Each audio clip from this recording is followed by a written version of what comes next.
A paz do Senhor a todos os irmãos. Amém. Os irmãos podem tomar então os lugares.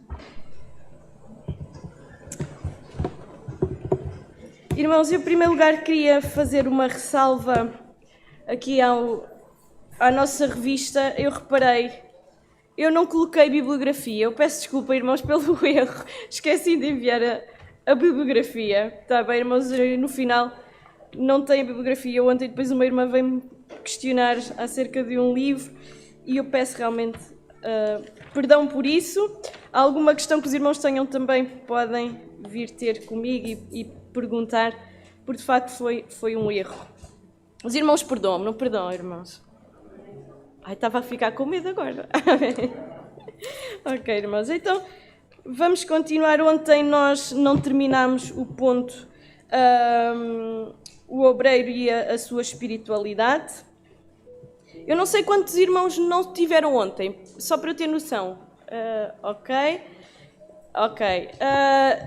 Este ponto parece que não tem muito a ver com a questão da família, mas nós tivemos a reforçar a ideia de que todos os relacionamentos que nós temos, quer familiares, quer extrafamiliares, tudo tem que provir ou tem que vir do nosso relacionamento primário com Deus, não é? Por isso a importância de nós e do obreiro ter uma vida espiritual saudável. Então, irmãos, nós vamos abrir aí no final da página 41. Nós fizemos ainda ontem a introdução a estes tópicos que nós vamos ver a seguir, que têm a ver com alguns cuidados que o obreiro tem que ter para que a sua vida espiritual não entre em ruptura, não é? Alguns cuidados, e Paulo faz esta chega a Timóteo. Ele vai dizer: tem cuidado com a doutrina, mas Timóteo, tem cuidado de ti mesmo, tem cuidado com a tua vida também. E irmãos, nós não podemos esquecer que nós estamos e vivemos num mundo pecaminoso que cada vez tem mais atrações, não é? Cada vez mais é difícil de nos abstrairmos de distrações exteriores. E por isso nós temos de ter cuidado, e por isso nós temos de ter esta atenção e colocar este mesmo texto que Paulo diz a Timóteo no nosso coração, não é? Tem cuidado de ti mesmo. Nós temos de ter esta preocupação diária, irmãos, de ter cuidado com a nossa vida. E este tema, a família, eu estou a aplicar muito a nós, porque o tema é o obreiro e a família, estou a aplicá-lo muito diretamente a nós aqui, mas nós não podemos esquecer, irmãos, que nós vamos estar em contacto com famílias. E quantas vezes vêm até nós famílias destruídas, famílias destroçadas, famílias que não têm rumo, não sabem por onde se dirigir, e às vezes são pequenos pormenores que, se eles tivessem colocado em ordem, as suas vidas teriam mais harmonia, não é? Então nós precisamos de perceber que estes princípios que nós temos estado a ver, princípios gerais, também servem não apenas para aplicar à nossa vida e fazermos uma avaliação de como está a nossa família e a nossa responsabilidade e o papel que temos assumido, mas também para poder ajudar aqueles que se chegam até nós. Então nós vamos ver aí esses primeiros pontos. E o primeiro ponto, irmãos, e o nosso irmão Michael ainda agora referiu a questão do temperamento. Tão importante o domínio do temperamento, o cuidado que o obreiro deve ter com o temperamento, irmãos. E há pessoas, como o nosso irmão estava a referir, que são mais carismáticas. A psicologia fala de 4 tipos de temperamentos. Fala dos sanguíneos, fala dos coléricos, fala dos melancólicos e dos fleumáticos. E estes 4 tipos de temperamentos têm coisas positivas e negativas. As positivas, nós nem nos precisamos preocupar muito com elas. O problema são as negativas. E todos nós, irmãos, de alguma forma sempre temos 2 temperamentos, ainda que um seja sempre mais, sobressaia mais. E é esse que nós temos de ter cuidado. Aquele que sobressai mais. Geralmente os sanguíneos, irmãos, eu tenho um bocadinho de sanguíneo e eu tenho que saber controlar a minha parte sanguínea. Os sanguíneos geralmente falam antes de pensar. Geralmente é antes de... Já está, já foi. Sabe quem é que na Bíblia tinha este temperamento? Pedro. Pedro era assim. E Pedro foi repreendido por causa do seu temperamento. Pedro diz, Jesus, não vais morrer. Não, Senhor, eu vou contigo. Não vais. E Jesus, cala-te, para trás de mim, Satanás. O problema é quando nós falamos antes de refletirmos. Mas também há coisas más nos melancólicos, nos fleumáticos, que são pessoas mais ponderadas. Pessoas que são mais calmas. E, irmãos, e quando nós pensamos nisto num contexto de família, nós temos que pensar que homem e mulher são diferentes. E temos que pensar que homem e mulher têm personalidades e temperamentos diferentes. E que são nestes temperamentos que têm que conseguir criar harmonia. Saber ficar calado quando é importante e saber falar quando é importante. Então, irmãos, o obreiro tem que ter cuidado com o seu temperamento. O obreiro tem que ter cuidado. Eu ouvia, irmãos, eu antes de casar, eu fui missionária na zona de Trás-os-Montes. Alguns irmãos conhecem aqui a zona de Trás-os-Montes, Portugal, o norte de Portugal. Ali, 2, 3 irmãos. Ok. E eu vou poder falar o que vou falar porque eu sou metade ribatejana por parte de mãe e transmontana por parte de pai. Então eu vou poder dizer o que vou dizer. Os transmontanos têm uma característica que é, quem conhece, eles são um povo duro. Eles são, se gostarem de nós, logo à partida, irmãos, abrem-nos a porta. Temos tudo à nossa disposição. Ficam ofendidos se nós não formos às suas casas, se não estivermos com eles, se não convivermos. Mas se nos apanham logo de ponta de início, irmãos, é para esquecer.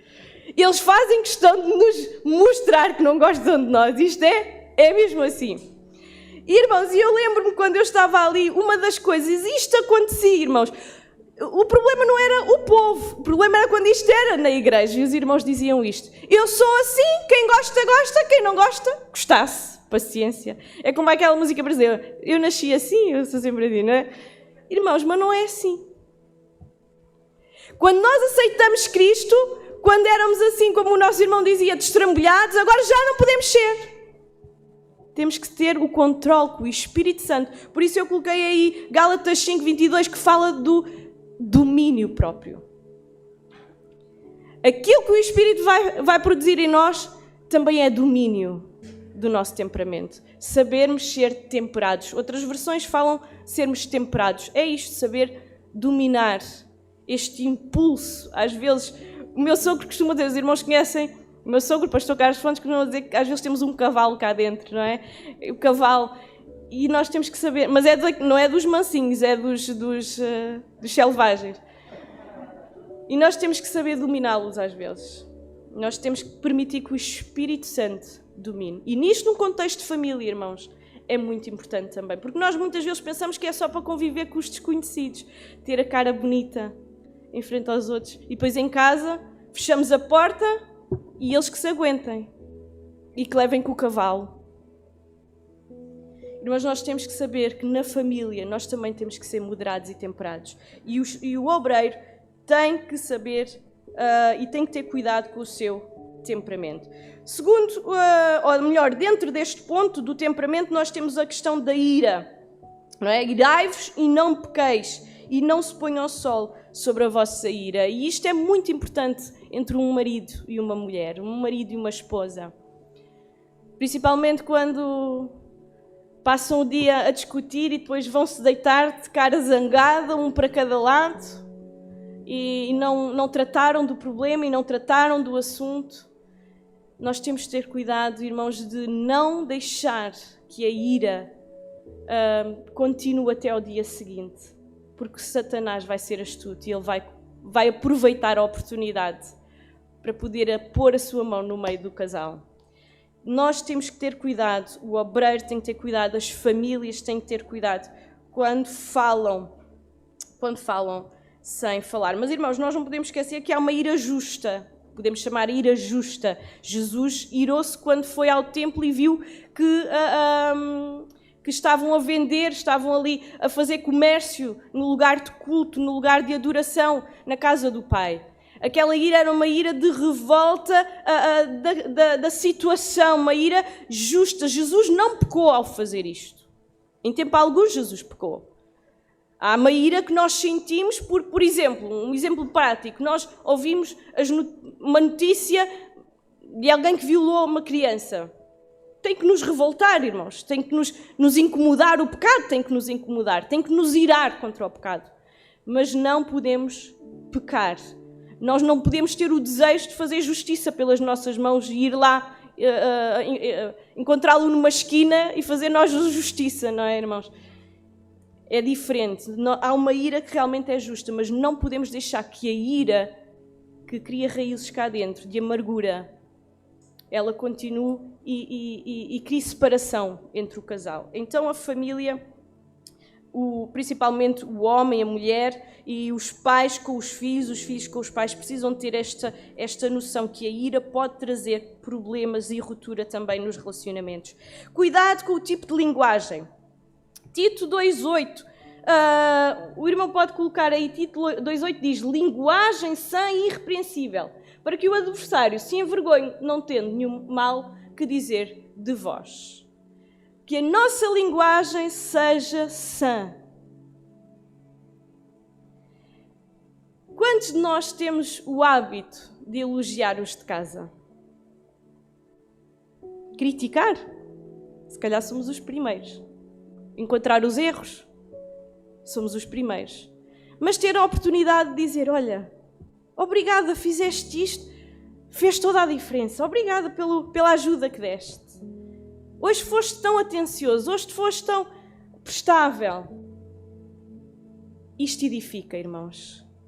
A linguagem sã, a linguagem irrepreensível, a linguagem onde não se encontra. E aqui Tito, ele vai mais longe. E nós não podemos esquecer também quando Paulo fala também a Timóteo, quando fala das palavras torpes. Temos de ter cuidado com as palavras, a linguagem que usamos. Eu conheci um casal que eles não eram crentes. O pai dizia palavrões a ter-te a direito. E depois admirava-se que a criança dissesse.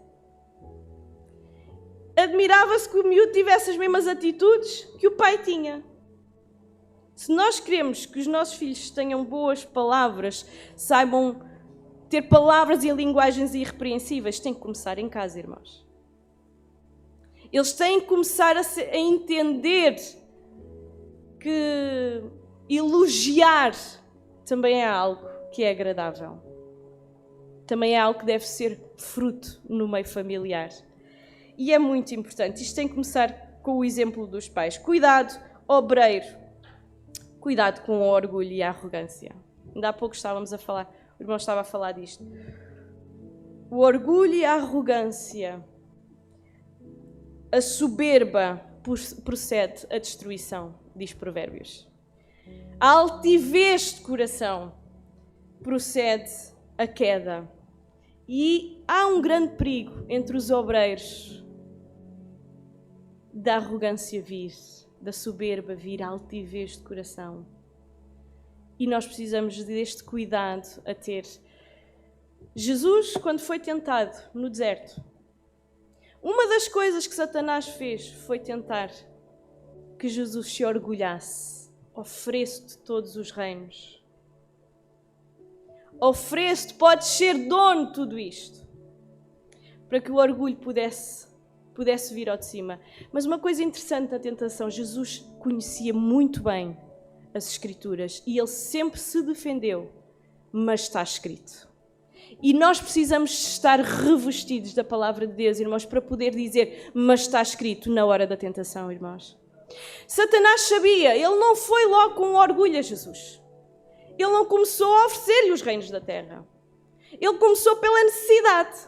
Jesus tinha fome, estava em jejum aquele tempo todo, Jesus tinha fome e a tentação foi na necessidade. Então transforma estas pedras em pães e Jesus tinha poder para o fazer. Se o fizesse, claro, estava a obedecer a Satanás. E Satanás faz desta forma. Satanás vai de encontro às nossas necessidades. Se a nossa necessidade é ter posição, se a nossa necessidade é ser reconhecidos, Satanás vai nos tentar logo com a questão do orgulho. Cuidado. Cuidado com a arrogância, cuidado com a altivez de coração. Cuidado, segundo ponto, com a popularidade.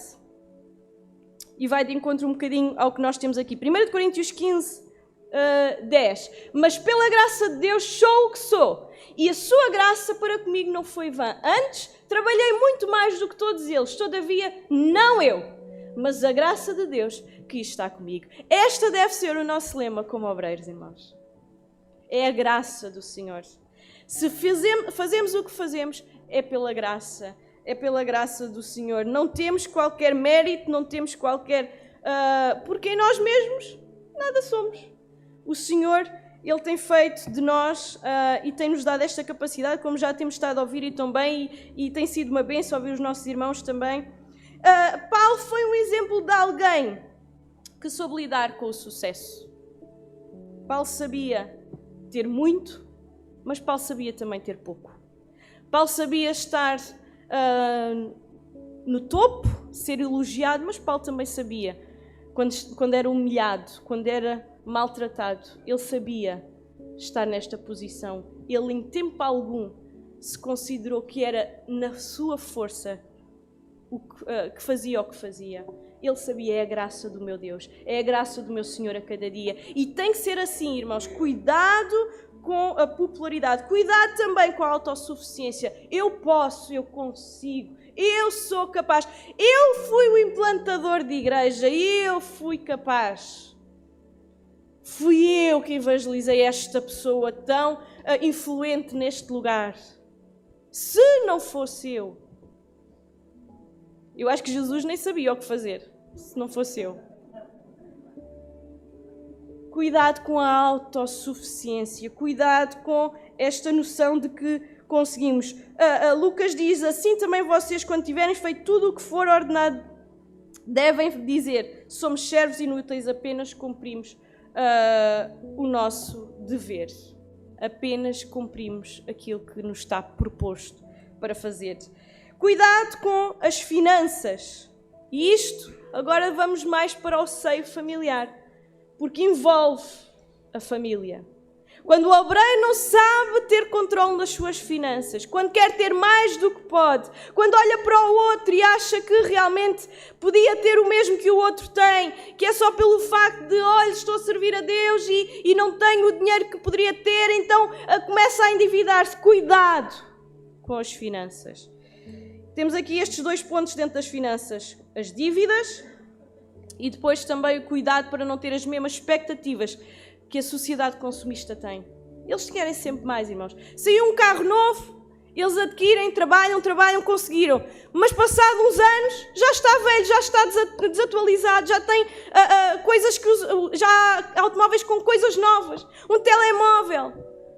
O irmão compra um telemóvel hoje de última geração. Daqui a 2 dias já não é última geração. E a pessoa quer mais, e a pessoa quer mais. E isto é a nossa sociedade e nós não podemos viver nem olhar para a sociedade como um exemplo a seguir. Nós não podemos endividar e fazer com que as nossas famílias vivam com menos condições porque nós queremos aparentar coisas que não podemos ter e coisas que não podemos ser, irmãos. Cuidado, os obreiros devem ter cuidado com as finanças. Porque senão, irmãos, isto quebra relacionamentos.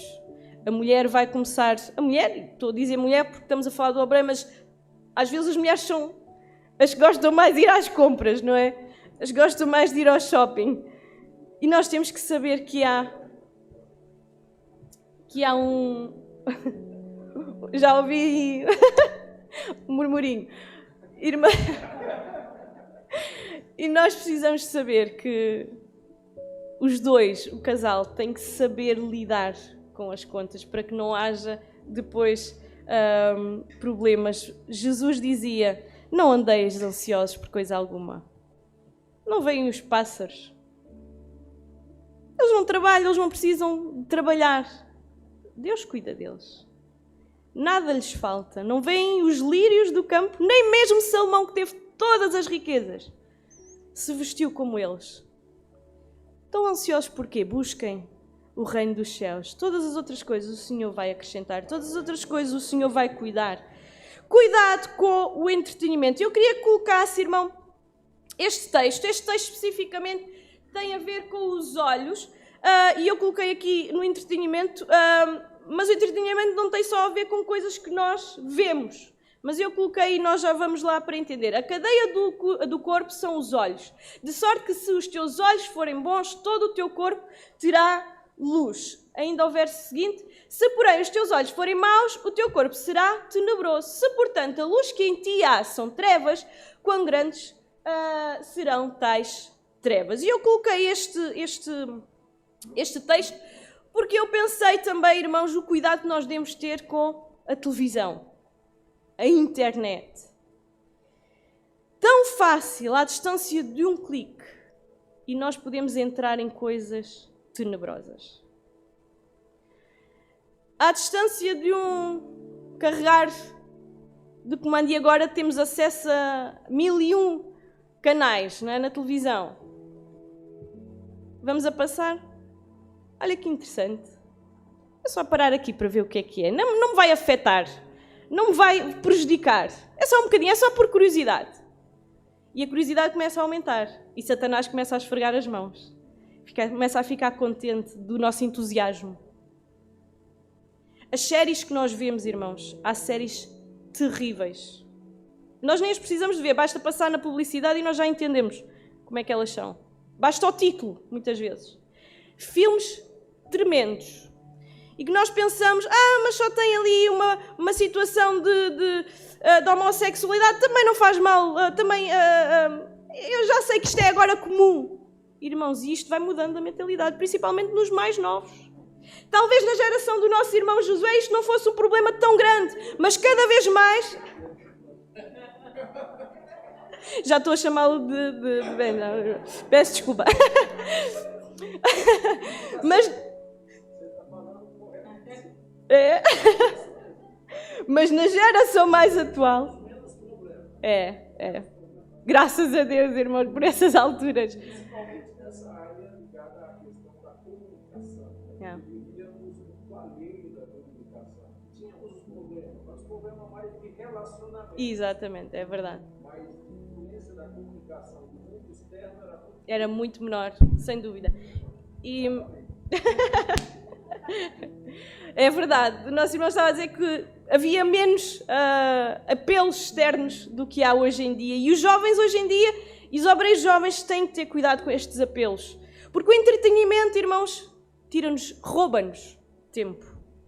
Tempo com Deus e tempo com a família. Muitas vezes podíamos desligar o televisor e ter uma conversa com os nossos filhos.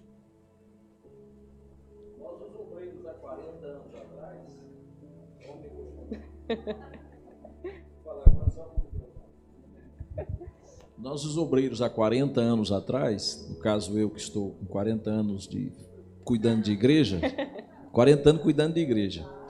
Então, é lógico que nós tínhamos menos problemas nessas áreas. Tínhamos outros problemas que eram sérios também, não deixavam de ser problemas muito sérios. Porque nós não tínhamos as novelas, hoje como temos na televisão, mas tínhamos as fotos-novelas, que era transmitida pelo rádio e lido pela revistinha em casa.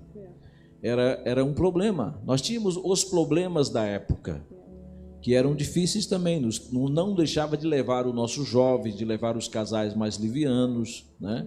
Nós tínhamos as influências externas, só que eram menos, visto que eram influências mais regionais. Influências muito regionais. Exato. As influências de outros continentes não nos chegavam. Não nos chegavam, como hoje chega. É verdade.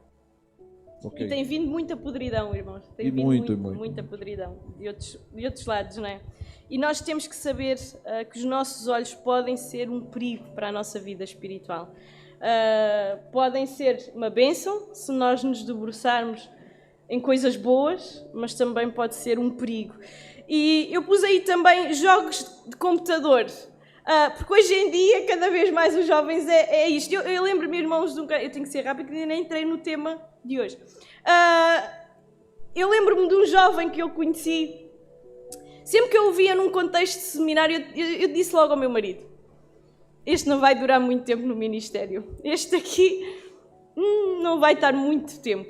E, irmãos, porque eu sempre que o via num contexto de seminário, ele estava a jogar no computador. Sempre. Ele nunca estava atento. Sempre no computador a jogar jogos. E eu pensei, pouco tempo ele vai estar. E o que é verdade é que, infelizmente, só teve ele nem chegou a 2 anos, 1 ano e pouco no ministério e logo abandonou a obra de Deus. Porque, irmãos, quando nós substituímos o que é realmente importante, o que é primordial para a nossa vida, por este tipo de entretenimento, irmãos, nós somos vazios espiritualmente. Nós não temos muito para dar, nós não temos muito para oferecer. Se nós não recebemos, não há muito para dar. Então nós precisamos ter cuidado com o entretenimento, pode ser realmente um grande perigo. E sexto e último, para terminarmos esta secção da espiritualidade, cuidado com a sexualidade. É um grande perigo esta área. E estávamos a falar, isto vem bater com esta questão também daquilo que nós que se pode ver e que pode assistir. E a pornografia, irmãos, está muito em voga e tenho ouvido muitas estatísticas de obreiros que têm caído nesta área, que têm vivido anos e anos de forma oculta com este pecado nas suas vidas. Porque, irmãos, o apelo é... Nós estamos na internet a fazer uma pesquisa normal e aparece lá qualquer coisa logo. E aparece lá uma imagem, é só por curiosidade, como eu disse há pouco. E depois, irmãos, a curiosidade começa a aumentar, e aumenta, e depois já não há controle. A pessoa pensa sempre que vai saber ter controle sobre ela e que vai conseguir... aquele dia foi o único, e o dia a seguir também foi o único. O problema é que depois de 10 anos também são os únicos dias. E a pessoa já foi apanhada, e é um grande perigo para a vida família, vida pessoal, diante de Deus, como é óbvio, e também como família. E aqui as práticas sexuais que eu coloquei, irmãos, Paulo vai falar da fornicação, o adultério, muito cuidado, irmãos. Há um país, e eu não vou dizer qual é que é, mas eu sei da uma pessoa que vive lá, que nos deu esta informação, onde 25% dos obreiros a tempo inteiro têm caído em adultério. 1 em cada 4 têm caído em adultério, irmãos. Muito cuidado, irmãos. Nós precisamos mesmo ter isto como um perigo. Nós podemos pensar que isso nunca foi um problema para mim. Mas pode haver um dia que é um problema. Pode haver um dia, nós podemos estar tão...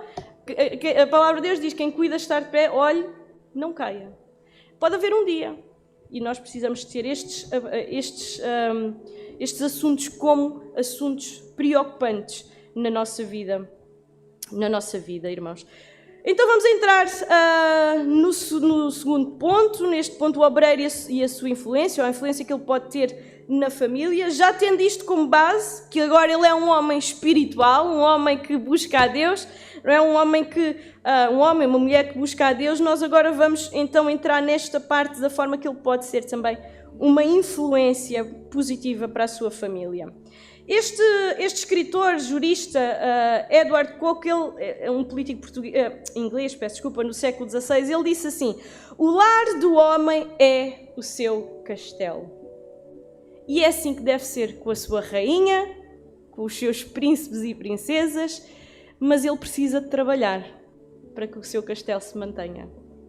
Porque o seu castelo pode ser um dia assaltado, pode ser um dia derrubado, as suas muralhas, e correr mal. Para que ele se mantenha, ele tem que se proteger. Ele tem que estar a lutar para que o seu castelo continue protegido lá dentro, se ele quer realmente ter este castelo. Deuteronômio 6 a 7, agora está ali a projeção, assim que possível, irmãos, podem colocar este texto para nós lermos. Vai falar da responsabilidade do legado doutrinal que os pais devem ter sobre os seus filhos. Compete a nós, irmãos, passar esta informação. Diz assim: E estas palavras que hoje te ordeno estarão no teu coração. E as intimarás a teus filhos, e delas falarás, assentado em...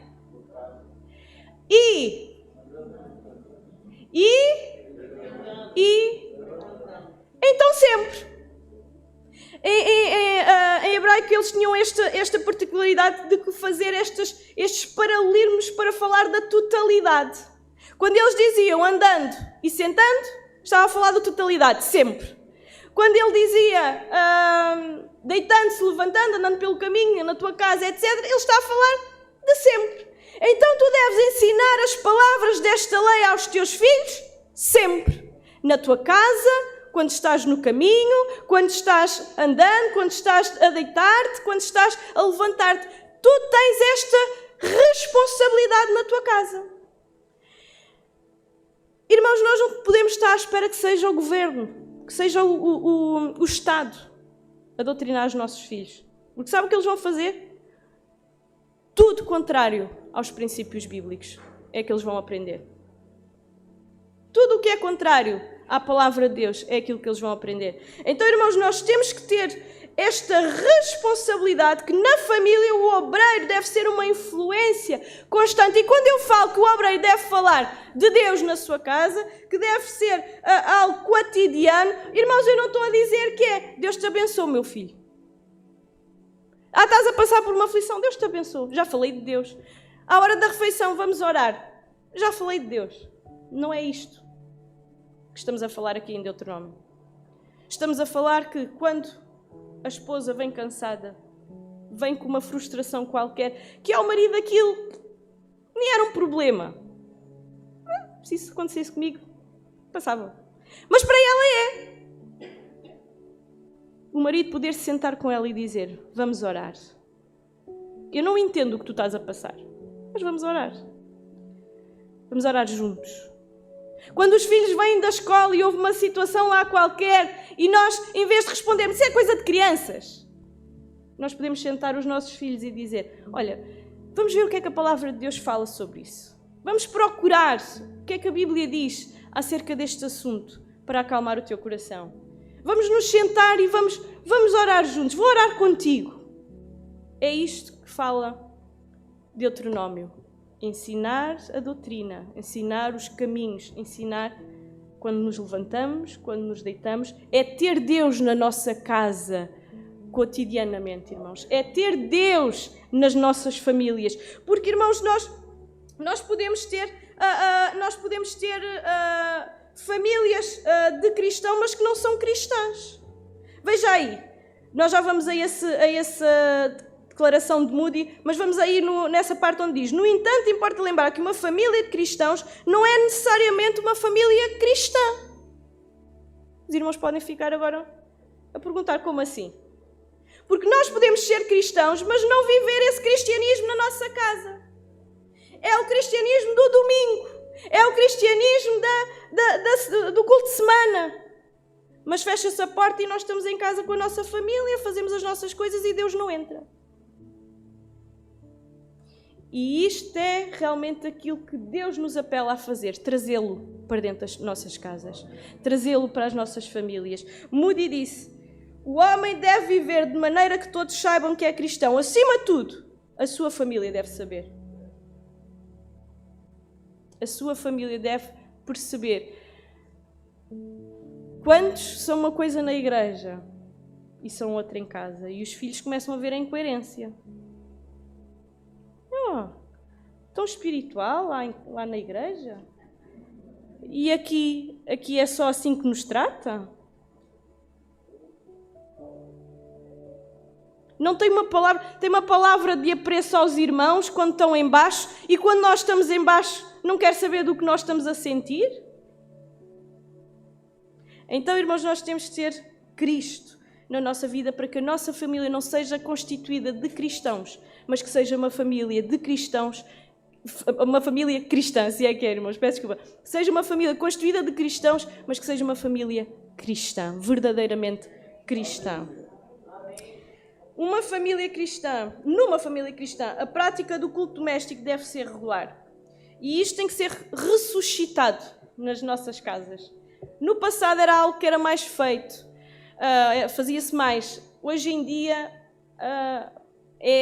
arranjamos as desculpas, há muita coisa. Já chegamos tarde do trabalho, estamos cansados, tivemos em reuniões, estivemos a discipular irmãos, estivemos com tantas pessoas, não temos paciência agora. E nós precisamos de lembrar que a nossa casa também é uma igreja e que a nossa casa precisa também deste tempo. Não é o tempo, como dizia o nosso irmão, dos grupos familiares, onde nós convidamos os vizinhos, onde dá tempo para evangelizar. Não é esse tempo, é outro tempo. É o tempo só com o núcleo familiar. É o tempo onde nós só estamos com o nosso marido, a nossa esposa, os nossos filhos, onde eles aprendem que é importante orar. Você ensina ao seu filho, tu deves ter o teu devocional, mas ele nunca o vê fazer o devocional e ele acha que vai fazer, irmãos. Só porque você disse? Ele não vê o exemplo, ele não vê o pai a fechar-se dentro do quarto para ir orar, ele não vê a mãe a fechar-se dentro do quarto para ir orar, ele vai repetir? Claro que não. A não ser pelo Senhor trabalhe na sua vida e faça o milagre. Como nós ouvimos ontem, houve um milagre na vida do irmão, que nem curso teve, não é, para se batizar, mas graças a Deus que todo o processo foi bem sucedido. Mas, irmãos, nós precisamos ser o exemplo na nossa casa. O obreiro precisa de ser esta influência na sua casa. Os seus filhos precisam ver o exemplo. E o culto familiar, o culto doméstico é fundamental. A igreja não é a substituta funcional da família, nem tampouco a sociedade o é. A igreja, nós dizemos, ele foi para a escola dominical, ele aprende lá como deve fazer, ele aprende lá as histórias bíblicas e está bom. Já sabe o que é ser cristão. E ele não vive uma vida cristã diariamente.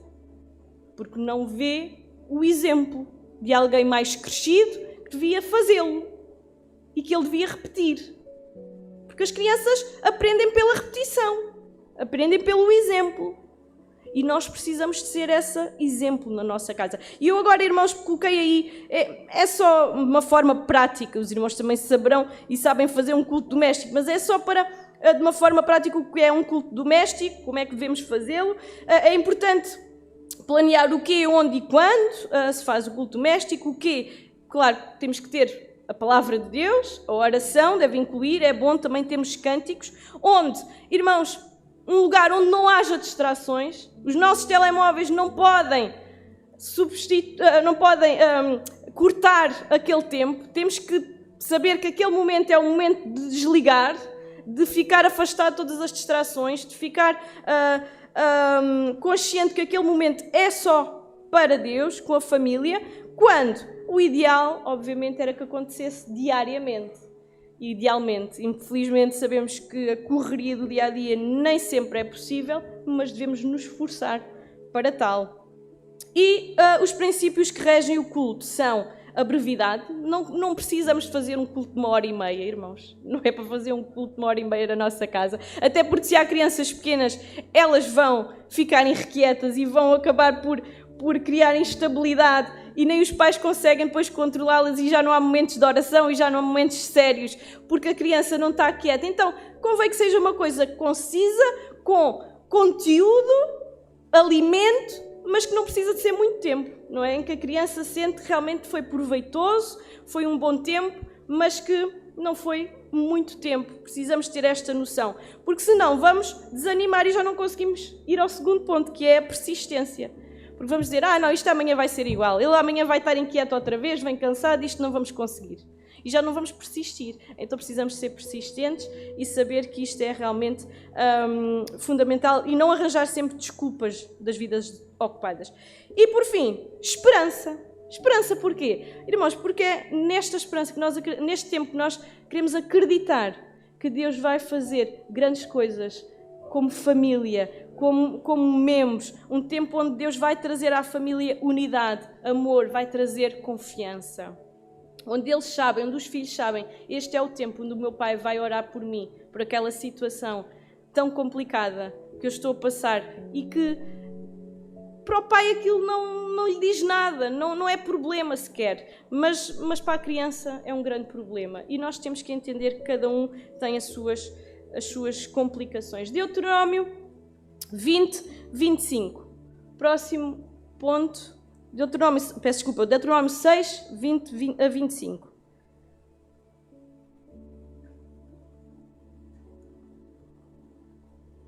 É neste tempo, família, que o obreiro pode testemunhar das experiências que tem com Deus. Quando o teu filho te perguntar pelo tempo adiante, dizendo quais são os testemunhos e estatutos. Irmãos, estamos a falar do contexto do povo de Israel, em que o povo estavam a fazer a reflexão do que tinha acontecido, não é? Os filhos a perguntar o que é que tinha se passado.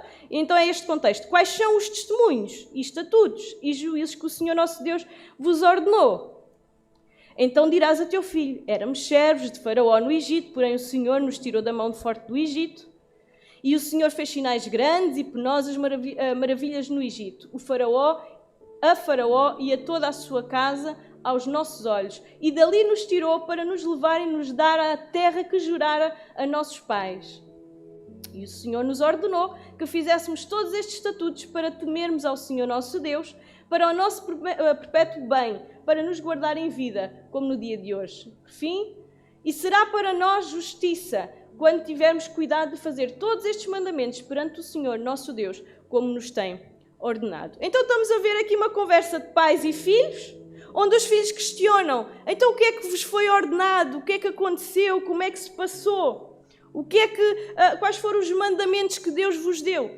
E temos um pai cuidadoso a dar este testemunho das coisas maravilhosas que Deus fez, aquilo que Deus prometeu, aquilo que Deus conquistou para eles, aquilo que eles usufruíram pela bondade do Senhor, um pai a trazer as novidades para alegrar o coração do seu filho. E, irmãos, isto deve ser também na nossa casa. Nós devemos ter momentos também de testemunhar aos nossos filhos as maravilhas, os testemunhos daquilo que Deus está a fazer na nossa vida, daquilo que Deus está a falar connosco, daquilo que Deus está a trabalhar na vida, às vezes até de algum irmão que serviu de exemplo para nós. Nós podemos trazer aos nossos filhos estes testemunhos maravilhosos. Como diz aí, o obreiro que testemunha das experiências que tem com Deus traz edificação para a família. Quando há membros da família, aqui já estamos a falar da família alargada, não do núcleo, não de pai, mãe, filhos. Quando já estamos a falar de família, avós, tios, etc., que não são cristãos, e eles veem isto a acontecer, isto também serve de uma oportunidade, um testemunho, uma oportunidade para nós chegarmos até eles e de evangelizar. E de chegarmos até eles mostrando o amor, o poder de Deus. Irmãos, é muito importante nós podermos tirar momentos para lembrar as grandes coisas que o Senhor faz na nossa vida. Não é só reclamar da falta de dinheiro ao fim do mês. Não é só reclamar da conta da luz que chegou, que era maior do que se esperava. Os filhos não podem só ver as reclamações, eles têm que ver que o Senhor faz coisas grandes na nossa vida. E eles têm que testemunhar isso em casa. Eles precisam de ouvir os testemunhos bons para que eles também se animem e os seus corações se animem, assim como estes pais estavam a animar os filhos, prossigam, porque o Senhor, Ele prometeu e o Senhor fez, e nós conquistámos a terra, e nós chegámos lá e o Senhor foi bom para connosco. Continuem, prossigam. Está difícil, não está fácil, filho, mas prossegue, porque o Senhor tem feito coisas maravilhosas, o Senhor tem feito coisas tremendas na nossa vida. Ainda Tiago, capítulo 1, verso 19 a 20. Nós já falámos há pouco um pouco da ira. Aqui no contexto do pai ser influência, da família ser influência, diz assim, sabeis isto, meus amados irmãos, mas todo homem seja pronto para ouvir, tardio para falar, tardio para se irar, porque a ira do homem não opera a justiça de Deus. A fala apressada e irada são perigos morais. São perigos morais. Isto, irmãos, então, entre homem e mulher, é o que mais acontece, não é? Ainda antes dele falar, já ela está a julgar.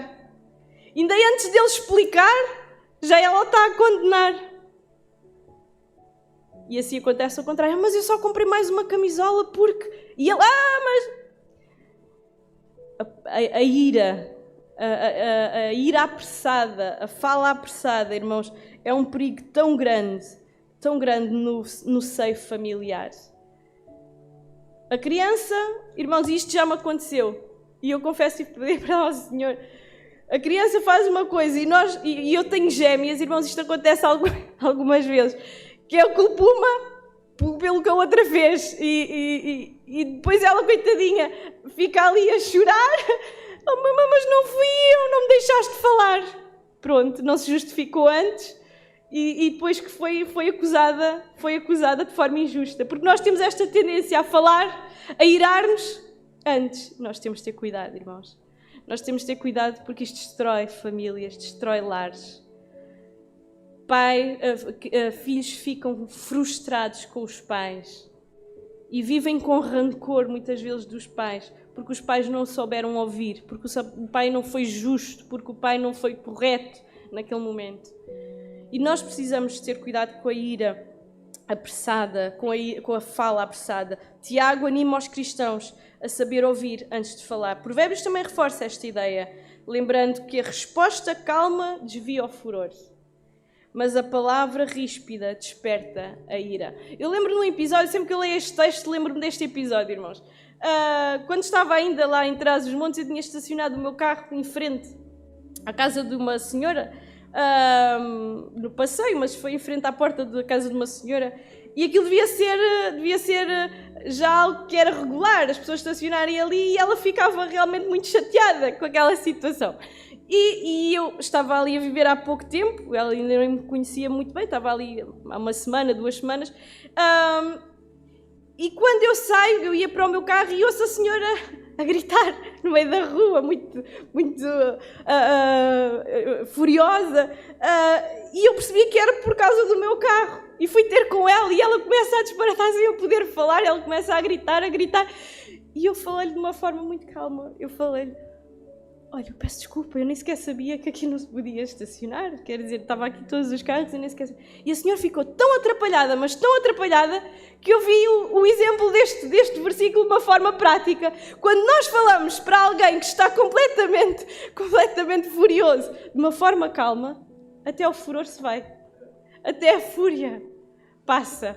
Porque a pessoa fica sem reação, o que é que vai fazer? O outro não reagiu igual, o outro não gritou por cima, o outro não teve a mesma atitude, nem vai ter com que continuar ali a refutar a sua tese, não é? Nem vai ter ali mais com que debater. E na família isto é muito importante.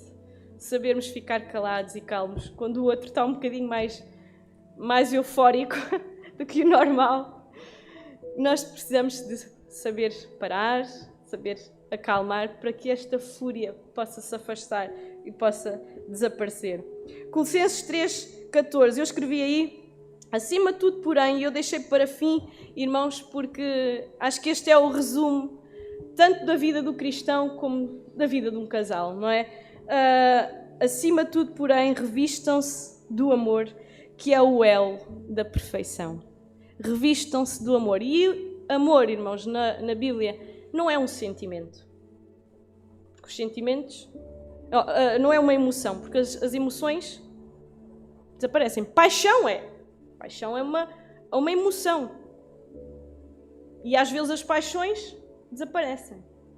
Mas o amor é uma escolha. O amor não é uma emoção que vai e volta de qualquer maneira. Porque senão o amor de Deus já tinha ido por nós há muito tempo. Nem morria, Jesus nem teria morrido em nosso lugar. É uma escolha. E nós temos que escolher diariamente amar aqueles que estão lá em casa, na nossa família. Então este é o apelo final deste tópico, para o obreiro ser uma influência na sua família. Revista-se de amor, que é o elo da perfeição. Revista-se deste amor sacrificial, deste altruísmo sacrificial. Irmãos, tenha certeza que a paz que o nosso Senhor dá, a harmonia que Ele quer dar, vai habitar no nosso lar. Amém?